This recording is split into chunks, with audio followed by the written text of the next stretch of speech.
Berita tentang Elon Musk akan berinvestasi di Indonesia sepertinya kali ini harus kita jelaskan karena mengingat ada keputusan negara dan ada pejabat Indonesia yang terlibat. Selain ada kepentingan negara katanya, Tesla adalah perusahaan bernilai sama dengan GDP Indonesia. GDP Indonesia itu sekitar 1.100 billion dolar. Tesla nilainya 1.050 billion dolar. Selisih 50 billion dolar saja, di mana dalam akhir tahun 2022 ini lewat itu nilai Tesla di atas GDP Indonesia. Sebuah deal bisnis yang tidak main-main harusnya. Bisnis G2B atau government to business berkedudukan sejajar dari sisi nilai perusahaan dibandingkan GDP negara. Sementara Indonesia niat aslinya adalah bagaimana memanfaatkan nikel Indonesia untuk bagian dari baterainya Tesla. Kira-kira niatnya begitu.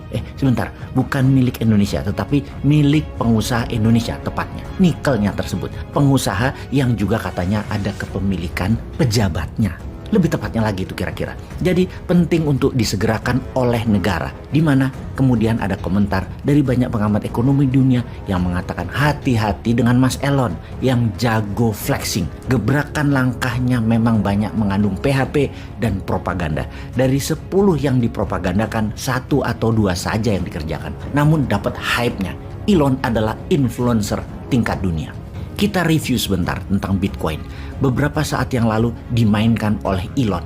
Naik hingga 100% nilai Bitcoin. Yaitu diserok di bawah.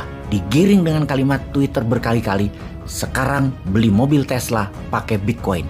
Apa yang terjadi kemudian? Melejitlah nilai harga Bitcoin hingga 100% meningkatnya. Lalu Elon melepas Bitcoinnya tadi di harga atas. Dia mendapatkan keuntungan 20 triliun rupiah hanya dalam 3 bulan. Sehabis itu harga Bitcoin termehek-mehek ke bawah. Ratusan ribu orang merugi. Itulah flexingnya Elon yang mengatakan beli Tesla bisa pakai Bitcoin. Yang sampai sekarang tidak pernah terrealisasi. Flexing dan profiling adalah jagonya Elon. Elon jago banget akan hal itu. Jadi penting untuk Mas Elon menyambut Perdana Menteri Indonesia, Menko-nya Indonesia dan Presiden Indonesia demi naiknya harga saham Tesla. Namun realitanya sahamnya turun sedikit. Dan maaf sekali lagi, harga saham Tesla turun setelah berita kunjungan pihak Indonesia. Pastinya bukan efek dari kunjungan itu.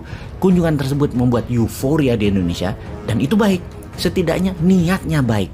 Namun apakah ada efek lainnya lagi? Ada cuan buat pejabatnya? Buat Indonesianya? Salah mulu nih gue kali ini ngomongnya. Kita lanjut. Bersama video kali ini kita akan menjelaskan bisnis baterai yang berdarah-darah. Sama seperti berlian. Bisnis baterai penuh dengan pertumpahan darah. Saling bunuh dan mengorbankan nyawa. Namun sebelum ke sana kita harus memahami dunia saat ini adalah dunia yang penuh dengan kompetisi, di mana dalam industri kendaraan listrik kunci utamanya adalah baterainya. Maka semua berlomba-lomba menemukan rumusan baterai sendiri-sendiri. Itulah kompetisinya. Misalnya BMW beda dengan Mercy dalam mobil listrik baterainya. Demikian juga Toyota. Juga katanya Apple Car, juga Google Car. Gosipnya Giant Tech ini akan masuk juga ke industri mobil listrik.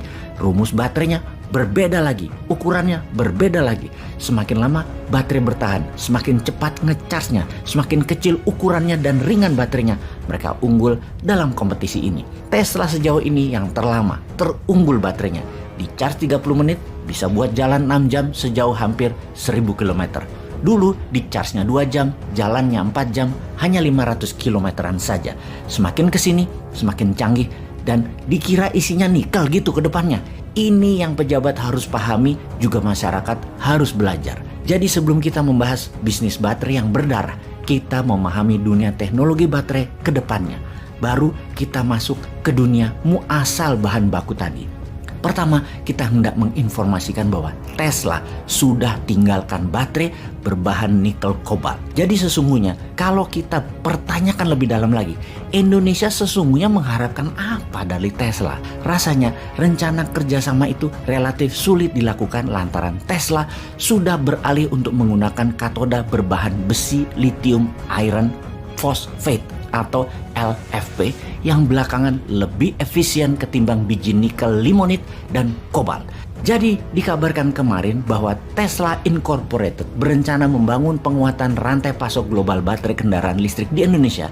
Sepertinya harus ditinjau ulang karena Tesla sudah beralih untuk menggunakan katoda berbahan besi lithium iron phosphate atau LFP. Jadi posisi tawar nikel Indonesia pasti kalah bersaing dengan bahan baku baterai kendaraan listrik yang telah digunakan oleh mobil listrik Tesla Model 3, Model 3, tipe standar range yaitu LFP. Mengapa hal itu terjadi? Kita sekedar mengingatkan, pernah suatu hari dulu Indonesia membuat kebijakan dengan moratorium ekspor nikel ore. Efeknya, harga nikel dunia meningkat jadi mahal akibat moratorium ekspor nikel ore dari Indonesia tersebut. Solusinya, Tesla mencari cara dan ketemu bahwa salah satu sumber baterai yang murah dan aman itu menggunakan LFP. Kemudian sejak saat itu kita melihat kompetisi antar baterai yang diproduksi oleh LFP versus nikel kobalt. Dengan demikian, kesepakatan atau komitmen investasi dari Tesla Incorporated di Indonesia belum sepenuhnya jelas. Karena kebutuhan untuk bahan baku baterai kendaraan listrik untuk mobil pabrikan Tesla sudah dipasok lewat LFP tersebut. Sementara bahan baku dari biji nikel limonit dan kobalt relatif mahal, berat, dan pasokannya masih dinilai tidak memenuhi standar ESG, Environmental, Social, and Government untuk industri kendaraan listrik dunia. Ini yang masih menjadi pertanyaan, apakah memang Tesla tertarik kembali pakai nikel? Kan mereka sudah menemukan alternatif baterai yang lebih murah dan handal. Jadi untuk deal komitmen investasi di Indonesia rasanya masih jadi pertanyaan. Seperti diberitakan sebelumnya, Elon Musk mengaku antusias dengan potensi kerjasama dengan Indonesia. Elon saat ini tengah mempelajari lebih lanjut ihwal sejumlah peluang yang bisa dijajaki di Indonesia. Hal ini dikutip dari kanal YouTube Sekretariat Presiden. Kita pertanyakan sekali lagi, apa benar Mas Elon akan mengerjakan apa yang dikatakan atau itu semua hanya manis-manis lambe? Dia masih mempelajari karena apa? Apa karena Tesla sudah kadung investasi di Thailand? Kita semua tahu bahwa Tesla sudah duluan berinvestasi di Thailand. Tesla resmi meramaikan industri otomotif Thailand dan sudah terdaftar di laman website Department of Business Development Ministry of Commerce-nya Thailand pada 25 Mei 2022 yang nilai investasinya 3 juta baht atau sekitar 1,2 triliun rupiah. Tujuan Tesla di Thailand adalah menjual mobil listrik atau electric vehicle dan juga akan memasang sistem sektor energy storage system ESS atau sistem penyimpanan energi. Wujud realisasi tersebut bukan hanya wacana atau tahap negosiasi, namun sudah tahapan kerja.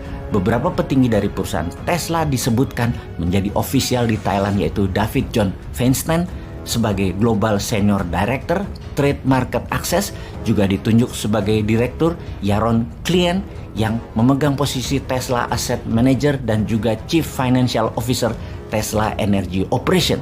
Kedatangan Tesla juga sejalan dengan kebijakan baru pemerintah Thailand untuk mengurangi emisi karbon.